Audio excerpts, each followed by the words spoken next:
പത്തനംതിട്ട കടപ്രയിൽ പ്രവർത്തിക്കുന്ന വിവാദ ബിറ്റൂമിൻ പ്ലാന്റിനെതിരായ ജനരോഷം ശക്തമാവുന്നു. പ്ലാന്റിൽ നിന്നുള്ള വിഷപ്പുക ശ്വസിച്ച് ചികിത്സയിലായിരുന്ന 70കാരൻ മരിച്ചതോടെയാണ് സമരം ശക്തമാക്കാൻ നാട്ടുകാർ തീരുമാനിച്ചത്.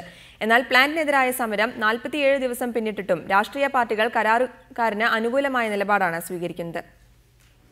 കഴിഞ്ഞ 47 ദിവസമായി തുടർച്ചയായ സമരമുഖത്താണ് പത്തനംതിട്ട ജില്ലയിലെ കടപ്ര എന്ന ഗ്രാമം. പ്രദേശത്തെ ജനങ്ങളുടെ ആരോഗ്യത്തിന് ഭീഷണിയായ ടാർ മിക്സിംഗ് പ്ലാന്റ് അടച്ചുപൂട്ടണമെന്നാണ് ഇവരുടെ ആവശ്യം.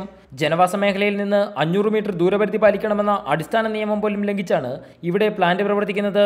പ്ലാന്റിൽ നിന്നുയർന്ന വിഷപ്പുക ശ്വസിച്ച് പലരും ഗുരുതരമായ രോഗങ്ങൾക്ക് അടിമകളായി. ഇതിനിടെയാണ് ചികിത്സയിലായിരുന്ന ഒരാൾ മരിക്കുന്നതും. ഇതോടെ പ്ലാന്റിനെതിരായ സമരം ശക്തമാക്കാനാണ് നാട്ടുകാരുടെ തീരുമാനം.